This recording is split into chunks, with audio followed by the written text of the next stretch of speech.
Good evening and welcome to the Chrissy B Show. Now, people can sometimes think of many reasons why they can't achieve their goals or to do better in life. But while some are busy thinking of every excuse under the sun why they can't do it, others are busy finding ways that they can. One of these is my 12-year-old guest, Joseph Willis, who has a chronic and life-shortening condition called Arterial Tortuosity Syndrome. But despite feeling very poorly, is still managing to achieve his goals. We'll be talking to him later, along with his mother, Katarina. I will also be talking to Henny from Starlight Children's Foundation and Martin Gladish, author of The Lazy Optimist, who'll be giving us an interesting take on why people don't achieve their goals. So if you want to get involved at any point during this show, you can email me on chris@chrissybshow.tv. You can also tweet Chrissy B Show and also Facebook The Chrissy B Show. But first, let's talk to Joseph's mum, Katarina Wills. Hi, Katarina. Hello, Chrissy. Thanks so much for joining us. You're welcome. So, tell us about when Joseph was actually born, because obviously you're a new mum, right? You must have been quite excited and everything. Child, very excited. Yeah. Joseph was full term, and everything was fine at the birth. We were sent home, and for the first sort of 6 months or so, he was very poorly all the time. Lots of infections, chest infections, throat infections, and also I felt, even though I was a new mother, he was very floppy as a child. He couldn't sort of hold his head up properly, and he felt sort of very floppy all the time. Couldn't move like other children, other babies could. What were doctors saying to you at the time when you know that he was just a late developer? Right. That all children develop at different stages. At 10 months old, he developed a very severe chest infection and was taken to hospital. And at that point, they discovered he had a heart murmur. Right. And then it was basically... What is that? What does that entail? A heart murmur means that there's an extra beat when they listen through a stethoscope, which means that either it's an infection or there's some sort of condition, an underlying condition that's causing that sort of beat, that extra echo in your heart. It was then 6 years basically of genetic testing and hospital visits, MRI scans to find out what Joseph actually had, the condition he had. Okay, so but obviously because you're a new mum, first child and everything, so how did you react to the news that there was something wrong? And also even before that, with all the illnesses that he was having, the infections, because obviously you needed to work and stuff like that. How did you deal with all of that? I gave up work. I couldn't go to work and deal with all the illnesses. Once he was diagnosed with a heart murmur, I knew there'd be lots of hospital visits. I couldn't actually cope with working as well. I wanted to dedicate my whole time to helping Joe and being with him as well. So how was life like on a day-to-day basis then? How did you cope with things? Full of worry. It was all worry to start with, and always watching him to see signs of illness really, and get him to a doctor straight away if he was poorly, because it wasn't diagnosed. It's very difficult because we didn't know what was wrong, but we knew there was something underlying there. So when he was his first MRI scan, they discovered that his arteries were very tortuous, which means they're all twisted. Although his heart was working in exactly the same way as yours and mine, it was the actual makeup of the heart looked differently on scans. So at that point they knew there was something underlying, an underlying issue. He also had problems when he walked with his joints. He has hypermobile joints, which is basically extreme double jointedness. So which was the floppiness that I felt when he was young. When he was young. Yes. So he couldn't walk long distances, and always tired and always poorly. Right. And how did you cope as a mum? Because there's obviously mums worry anyway. Even if everything's okay, they're always worried about their children. They're always thinking about them, even just sending them off to school. Some of them thinking about them all day if they're okay and everything. But how did you actually deal with your own emotions? Did you have someone to talk to? How did you deal with everything? It was very difficult. A supportive husband. We had to support each other, and there wasn't anything, once his condition was diagnosed, there wasn't any support out there because it's a rare condition. Right. So it's rare. How many people? There's 100 worldwide, they think. Wow. 100 worldwide. Yeah. So there's not a lot of information out there. A lot of the information is medical for doctors. So it's very difficult to understand. But I just focused all my energies on looking into the condition and finding hope.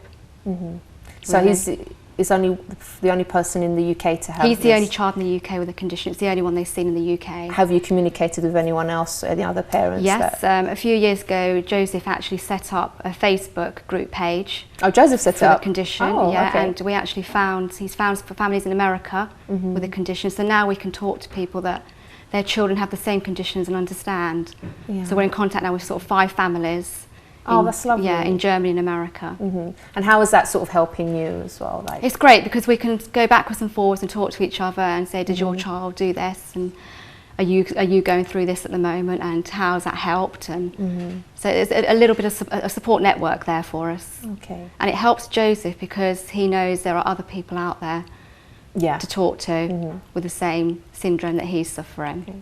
And what would you say would be beneficial to you and Joseph? Like, if there was like more help out there, what would you think would be good for you? A little bit more information, Right. I think would be great, and support groups like other illnesses and diseases.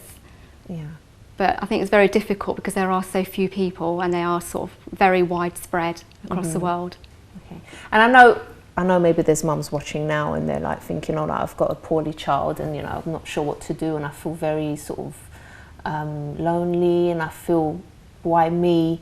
What advice would you give to them now? I did go through all those emotions. I did think, not particularly why me, why him, why Joseph, why does he have to have all this? And I blamed myself and went through all those different emotions. But I just think I just remain positive. Yeah. There's always hope out there, because I just think that if you believe that your child is going to be okay, you know, there's always hope. You know, just because he has a condition doesn't mean you shouldn't think the worst. Yeah, I mean that's really nice to hear, because there are people that at that stage they'll just give up, and I think once you get to that point when you give up and you're just sort of asking those questions, why did this happen, why my child and everything, you never get past that stage of actually doing something and positive. I don't think there is a point to thinking why it's not going to solve anything or fix anything. Yeah. So I think just move forward and try and do as much as you can to help that child. Yeah. And how about Joseph himself? How did he, obviously we're going to talk to him in a while, but how did he cope, like, on a day-to-day basis, and how did he deal with it? Or does he deal with it? He does. He deals with it very positively. I think he gets that from you, doesn't he? I do. He probably does. Very positive. Yeah, he's a very positive, and I've always taught him to be positive about it. Yeah. And he does get knockbacks, but he picks himself back up, and he finds a way to get around those knockbacks by using them in a positive way. Such as if he's bullied or teased, he'll find a way to write about that so that other children can learn from it.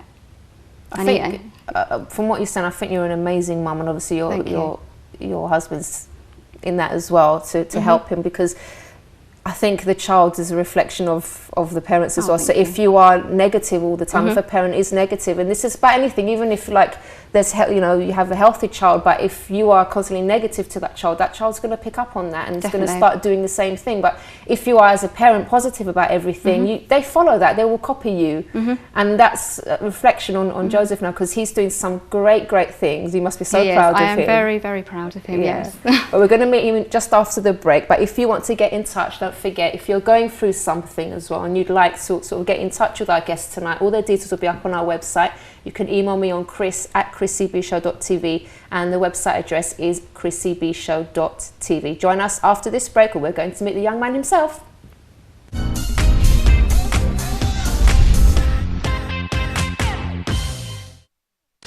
Don't forget to subscribe to the Chrissy B Show, always aiming to show you the happier side of life. You can find us on YouTube, Facebook and Twitter.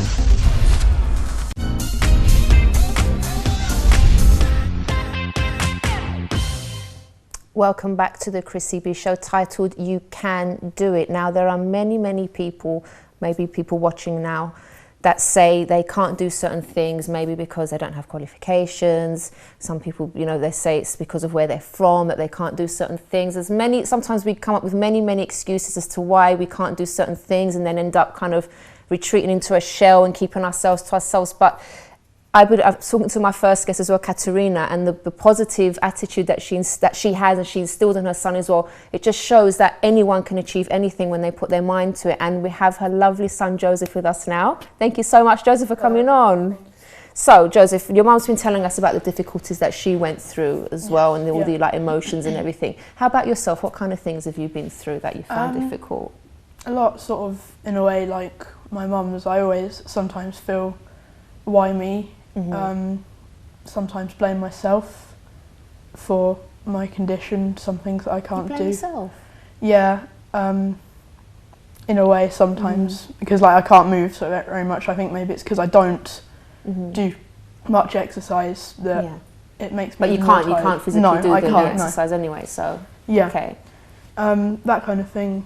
Okay, really. But then, how have you turned things around though? Because even though, like, I was reading about you and everything, that you are in pain a lot of the time. Yes, but how do you cope? How do you get over that, in the sense that, okay, you're still feeling the pain, but you actually do something with your life and you keep positive? How do you do that? I think you come to a point when you are worrying where you just realise how pointless the worrying is. Oh, he's so mature.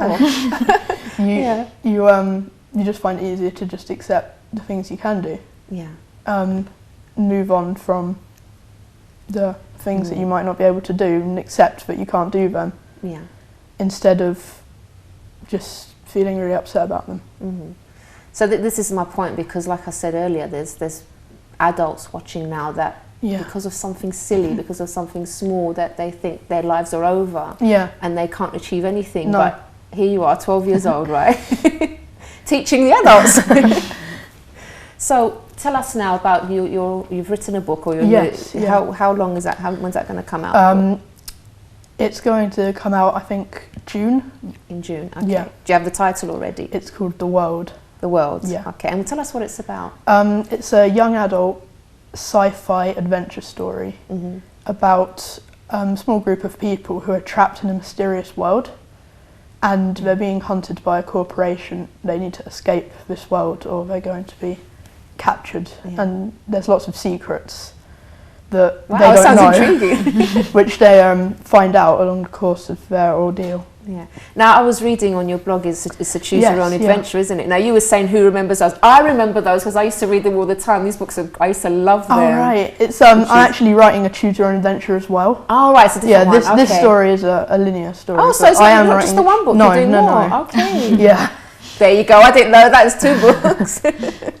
So why a particular writing? Why did you go for that? I think from when I was a baby, I've always loved stories. When I was really young, I used to love to hear stories, and I learned to read very quickly. And then from that, I started writing. I used to come up with stories when I was little, always writing down in notepads. And then I've always started books, tried to write them, and then I think one day I just decided I was going to write this, and it came this far. I never thought it would come this far.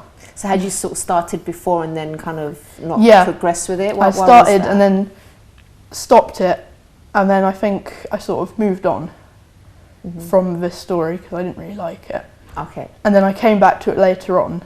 I'd already started writing it, and I thought maybe it's like maybe I shouldn't come back to it because it's a very old thing that I'd started writing.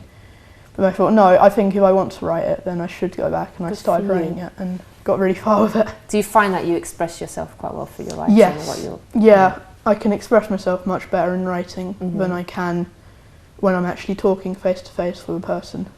Well, I think you're expressing yourself really well, actually. So you've got a blog as well? Yes. Tell us about that. When did you start that?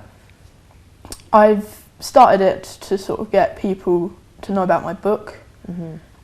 Started it just before it got published to sort of raise awareness about publishers. I now also use it to tell people about my condition and to help people who might be getting teased or bullied because of anything they might have. But why is it important for you to tell people about your condition, do you think? Because I think it's sometimes I do at school get people giving me looks or making fun of me in some way, and it's really upsetting sometimes. Do they know the situation, or are they just they don't, like kids are normally? It's really important for me. I wanted to try I'm not really sure about I'm not very good at giving advice to people who are being bullied, but trying to talk to the bullies might not know they're actually bullying people. And when they might be making fun of someone, to take a step back and realise what it might not be their fault about what you're making true, fun of because them. sometimes people don't realise the impact of words. The bullying might not be physical, but just the fact that, you know, you're already going through a lot, and then someone comes and starts teasing you, or, you know, you can't do this, or all sorts of things that they might say, because I was bullied at school as well, so I know what it's like. And you just feel terrible. Yeah, and for them, it was just a comment that they've forgotten about. They've gone home, they're with their friends, they're just getting on with life, and then for you, that's hurt you so much that you're thinking about it the whole day. You sort of find yourself in really contempt with those people, because you're like, why don't they feel bad about what they've told me when I'm here crying about whatever they've said to me or whatever, and you feel like, why don't they feel bad? Because they probably don't even remember what they said to you. No, because sometimes it's just careless comments that people make. So, I mean, I think it's great what you're doing. So you're actually addressing the blog to bullies as well, to let them know. Tell us about one of the blogs that you've written about that. I did do one quite recently. It was just saying about, I don't know what gave me the idea to do it. I just woke up one day and decided I was going to do it. I was just saying to people that next time you look at someone and you're about to point it out to their friends, then take a step back and just think, what if those people see what I'm doing? How upset are they going to be? What kind of impact is it going to make on them? And just trying to stop people from bullying people where it isn't their fault. Definitely. And Joseph, what about people watching now and they're saying, do you know what, I've got so many problems right now, I can't see myself achieving my goals, I've got dreams, and I can't see myself achieving them because I'm going through so much at the moment. What would you say to them? I think it's best to, if it's something you can't help, then there is no point in worrying about it. If your dream is something that you can't, if your dream is something that you can do physically, then just do it, I think, despite your worries.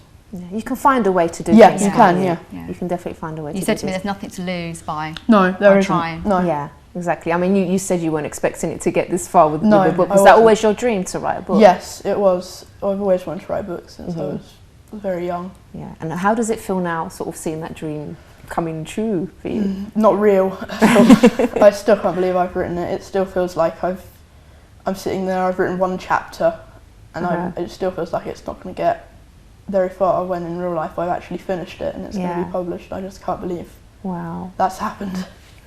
Okay, and how has Mum and Dad, have they supported you through all this? Because they seem great. Yeah, they've been really good, because whenever I've been feeling really down about anything, they've always helped me to pick myself back up, feel really positive, and I wouldn't be emotionally in the place that I am today without my mum and my dad, really.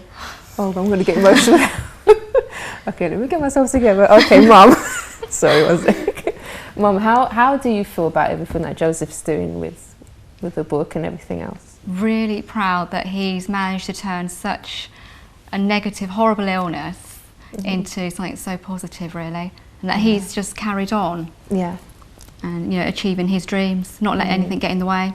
Because it's so easy just to say, I can't do this because of this. But he's kind of moved that on. And That's thought, what can I do? That's the easy thing to do, isn't it? Finding problems is very easy. Yeah, we can all do that. Because everyone can think of a million reasons why we can't do something, but then once you set your mind to say I can, that's when you're going to start to look for opportunities. That's when you're going to start to find ways of doing things that maybe you didn't even think of before. But once you say you can't, it's like the possibilities just shut off. You don't see anything. You don't see any way that you can do things. But we did used to get very upset about things he couldn't do and try and find a way he could do those. But then we kind of thought, well, why he can't do them? Why put him through that? Let's find things he can do. And use those. That's so inspiring. Thank you. But you're going to stay with us, because we're also going to have another special guest. We're going to be meeting Henny from the Starlight Children's Foundation. So if you want to get in touch, don't forget you can email Chris at chrissybshow.tv, and you can also visit the website chrissybshow.tv. Join us after this.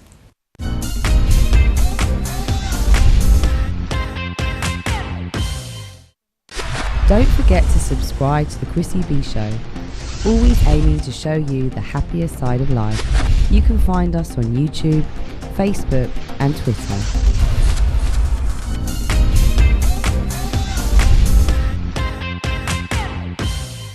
Welcome back to our very inspiring show tonight, and to introduce our next guest, let's take a look at this video.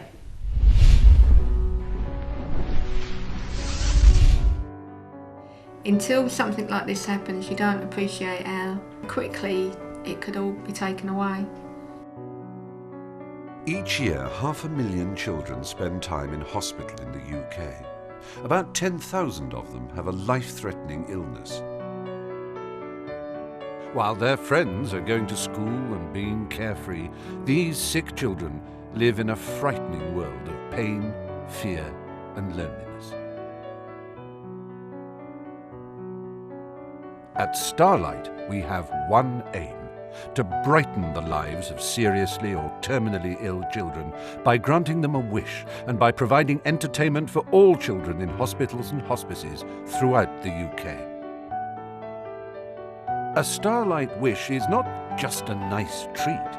It can transform a seriously ill child's life. Whatever the wish, Starlight makes it happen. And we have never said no. Wishes are as varied as a child's imagination. Swimming with dolphins, meeting David Beckham, being a fireman, being a soldier, being a magic fairy, or even recording a pop song. We always involve the whole family, providing happy memories to share, whatever the future may hold. For sick children, fun and laughter can be the best medicine, and Starlight's hospital entertainment provides just this. With Starlight Fun Centres, which are mobile entertainment units providing much-needed relief and stimulation to children. With Starlight's laughter-filled parties and pantomimes. With Starlight distraction boxes, full of toys and puzzles to help distract a child undergoing a medical procedure. And with Starlight outings, which include going to the theatre, the cinema and pop concerts, and even flying and biking at Starlight's annual Popham Fun Day. It's not simply about having fun. Starlight wishes and hospital entertainment help to transform the lives of seriously ill children and their families.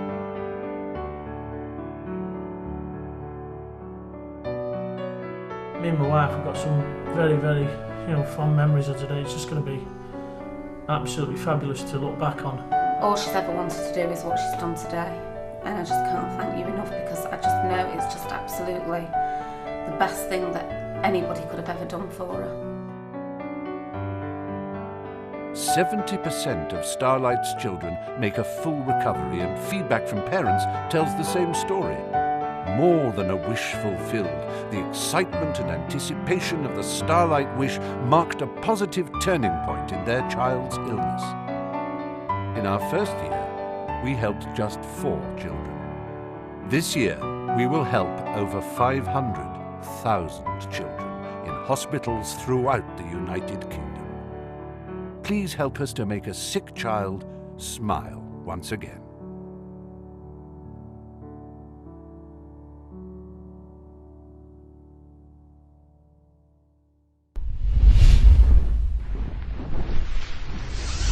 Great stuff. And now we have Henny with us from Starlight Children's Foundation. Good evening, Henny. Thanks so much for joining us. Hi, thank you for having me on. So tell us a bit more about the foundation and what you do.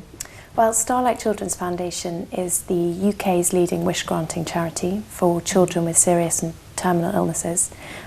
We also provide entertainment in every hospital and hospice across the UK. So what kind of entertainment, what kind of stuff do you do? Well, we have 2 panto tours that go around the UK visiting every children's ward at Christmas during the summer. And we also have Christmas parties that visit the wards. We have robot-shaped entertainment units which are in every ward and allow children to play and watch films and connect with their friends on Facebook when they're having chemotherapy or having blood transfusions.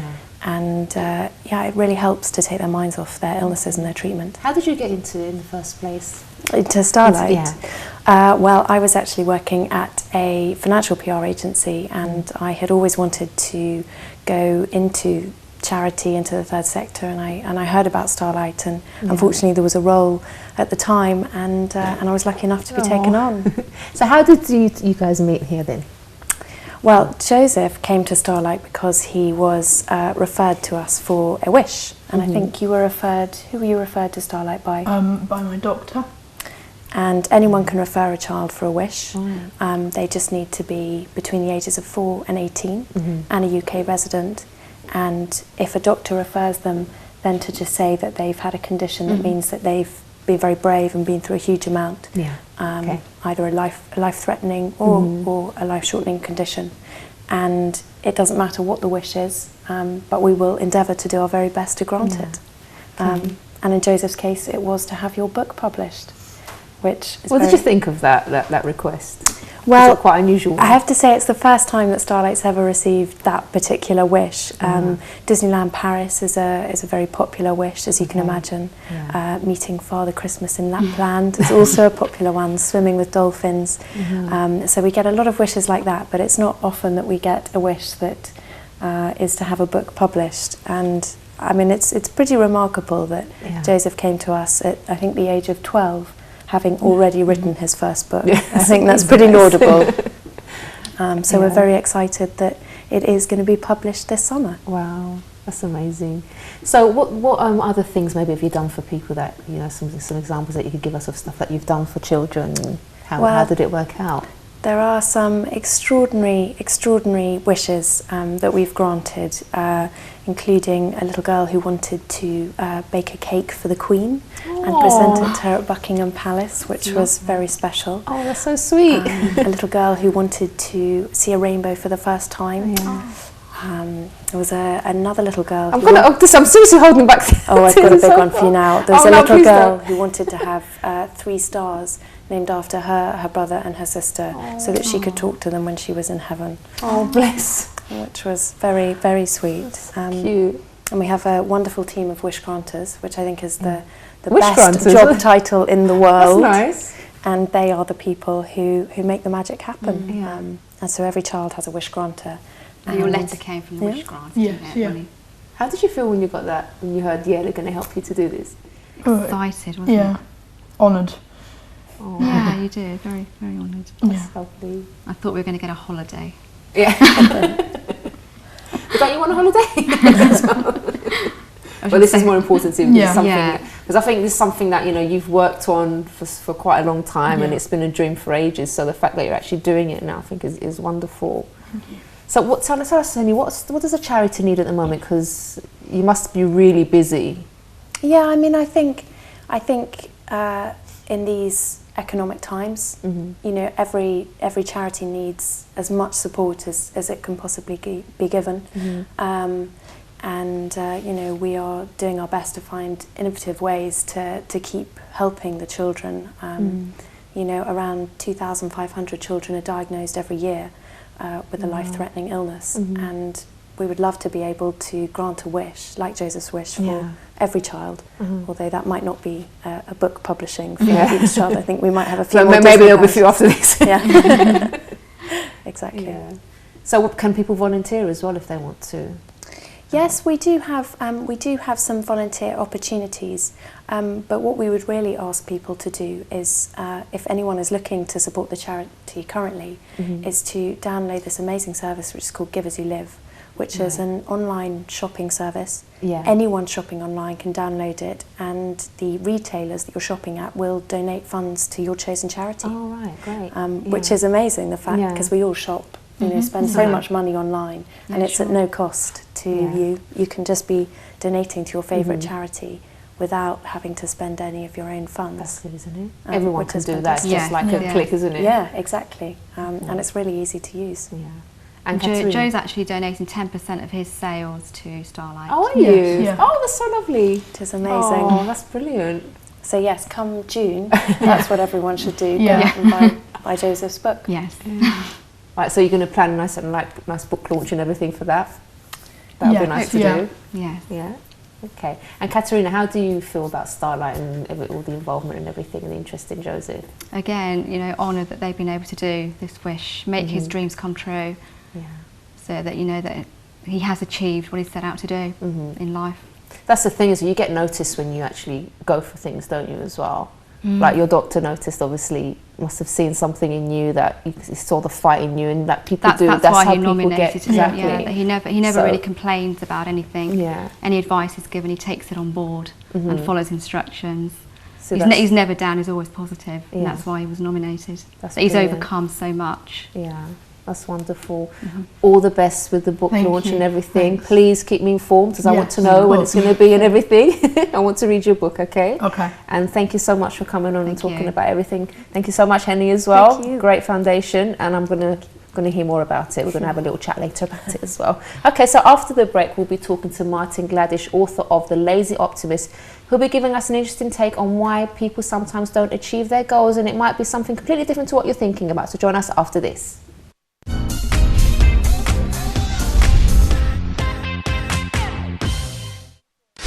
Don't forget to subscribe to the Chrissy B Show, always aiming to show you the happier side of life. You can find us on YouTube, Facebook and Twitter.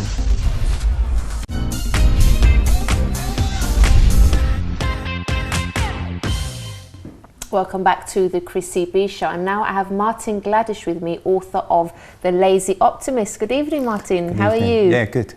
Yeah. So it's quite an interesting title for a book.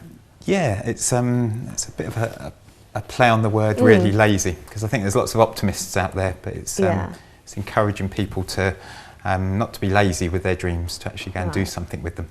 Okay. Yeah. So you don't think then that people are generally lazy? You think it's maybe something else? Well, I think most people have got hopes and dreams, and I think most people, well, I admit a lot of people are very optimistic and talk about hopes and dreams, and they think that that life's just going to deliver their hopes and dreams on a plate. And I know I was one of those for a long time. Really? And it was just the book's really about changing from being a lazy optimist to an active optimist, and actually going and doing something with it. Yeah. What did you think of Joseph's story before? Well, I feel a bit humbled, really, having listened to all the things that Joseph's spoken about. And also the achievement of writing a book at 12. I was about 12 when I decided to write a book, but it took 32 years for me to get there, so hats off to well Joseph. done, Joseph. Yeah, You got there early. Well done. It's still over there watching that's us. Right. So tell us about what you do. For work, I'm a copywriter. But I got into a rut of the corporate life of going into London every day and working in office. I just job hop a lot. I used to change jobs all the time because I was working hard to try and achieve the dream, and I hadn't really identified what the dream was. What did you think the dream was at the time? I don't know. I think that's part of being an optimist. I was thinking that if I worked hard and applied myself to things, then it would just turn around the corner. That's a key point, you know, because a lot of people don't know what they're actually aiming. Well, actually, sometimes they think they're aiming for something, and they go to work every day and do the sort of normal things that everyone does, but there are no goals there whatsoever. They're just sort of living each day as it comes, and that's where I think boredom comes in, and you start to feel unhappy with your life because you're not aiming at it, and you haven't got a target for anything. I was watching your show a few weeks ago, and I was talking about redundancy and about that redundancy is quite often an opportunity to change. Well, what I'm really trying to address is you don't actually have to wait for a catastrophe in your life. You can make a change today. It doesn't have to be. We've had a great example with Joseph of having something to overcome in order to a difficulty to overcome in order to achieve something, which is remarkable. But it doesn't have to be that way. A lot of people just become ordinary, and there's nothing wrong with being ordinary. Most people are, but I just think that actually you can go and do something a bit more if you really want to. I think people do become unhappy when, like I said, you know, they have certain things in their head. Like, for example, with the redundancy one, like you said, sometimes people will only step up and do something when something like that happens to them, or, you know, something negative happens. But I think if a person's, like you're saying, if they're already feeling a bit despondent from life and they're wondering why they're not feeling very happy with things and they're bored, they wake up in the morning and thinking, oh my God, I've got to go to work, I can't face going there, and that's the proof that you're doing the wrong thing, you're doing the wrong job, you're in the wrong... I don't know what it is, but that's where you need to kind of stop and think, well, why am I feeling bored? Why am I feeling upset? Why am I dreading going into work? There's a reason there, and you know, I'm a firm believer in doing what you enjoy to do as a living as well. Absolutely. Because then you wake up every day and you're looking forward to life. Yeah. But if you don't, then it's just really boring. So give us some practical steps, Martin. Well, one of the things that I've really learnt very strongly about is, well, going back to the lazy bit, is that fear is a big problem in the first place, and for me it was the right words at the right time really provoked me to go for it. And so that was the first thing really, is to what I learned is that dreams will die anyway, so you might as well let them go out with a bang by trying them, and then you can create others, rather than just let them die of old age by never going for them. And so that would be the first step really, is to realise that if you don't do anything with your dream, nothing's going to happen with it. But if you do go for it, it's just going to fall into your lap or just appear from nowhere. Yeah. But if you do go for it, you might just have a chance of achieving something. Yeah. And if you don't, then so what? You can go and do something else. Okay. And that's the thing. So that's the first step. And the other one, which is a really key one, is that you don't have to achieve the whole dream in one go. Is you can break it down into little steps. And one of the things that I really strongly have seen, and has made a huge difference to me in achieving everything in life and in work, is that if I can see that what I'm doing today is a step towards the dream, then I can see myself as successful. Yeah. I don't have to wait until I've hit the end point of it. I can say I've been successful, and that's it's a good thing. It's a good feeling to know that today has been a good day, and I'm not starting from behind the 8 ball, I think that's the expression, in order to start off tomorrow. I can start tomorrow and say, well, I've started with a fresh, clean start, and I can be successful today as well. Okay. Now this book, there's a bit of yourself in it, right? You kind of let me just read a little bit of it. So you see, Charlie believed that he was going to be successful. He believed that he was special, and that one day he would rise above the mass of mediocrity which surrounded him, dragged him down, and slowly drained him of his ambition. And then he would make a name for himself. The lazy optimist tells a story of an everyday man who had been harbouring the embers of potential in his heart for far too long. It's a tale of hope, and describes how he managed to escape his life of genuine optimism held back by fear, cunningly disguised as bad luck, that's another thing, and resulting in a kind of directionless, busy laziness. And if Charlie can, ... Okay. So how much of you is in this? There's a lot of my heart's going now. I feel a little bit exposed, actually. I'm a bit worried by, that there is a lot of me that's gone into it. So showing a bit more of my heart than I probably feel comfortable with. Yeah. But I think it's a nice thing though, because people will identify with you, and like sometimes I think that's a problem when people are going through certain situations. They feel, oh my gosh, I'm the only one that's going through this. I'm the only one that's got this problem, for example. I'm the only one that doesn't think much of myself, or I'm the only one that's this unconfident, and they end up feeling much worse. But when they read and they hear from others that are going through the same thing or went through the same thing, and they're open about it, I think that's what really helps people. Definitely. So if they felt like I'm not the only one, then there's other people that feel like I do. So let me, that would give a person a boost, wouldn't it? Well, it's a little bit of a challenge in there as well. I do want to. I want to provoke people to not just sit on the dream and let it die, to actually go and do something with it. And it's interesting. I'd forgotten. I'm intrigued now. Are you allowed to say the challenge, or do we have to read the book? Yeah, you have to read the book to get the challenge. Okay. But the bit about what the character in the book is Charlie, as you mentioned. But he started to, because things weren't happening the way he thought they should be for him. He started to look at circumstance and call it bad luck, just that he was unlucky and that other people were luckier than him. And that is an excuse. People start from different points in life, but it is an excuse. You can, as again we heard with Joseph, is you can take what you've got and you can make something fantastic from it. Exactly. And there really isn't any excuse to go and do the best you can with what you've got. And so would you say bad luck is a bit of laziness then? Oh, it is. It's definitely, it becomes laziness. Yeah. Okay. So and what are you hoping to do through this book? How are you hoping to help people? I would like to provoke people to go and do something. If I could, I'd love to hear if people had read it and thought so that was the turning, because there was a book that was the turning point for me as well, that really inspired that. And so if that could inspire other people to do things, and I'd love them to tell me about it, that'd be really interesting. Yeah. And I think as well, like the first thing that we need to do for anyone, whatever your situation, first thing a person needs to do is to stop complaining about things. Because the more you complain about stuff, the less likely you are to find a solution or to find a way to do something with your life.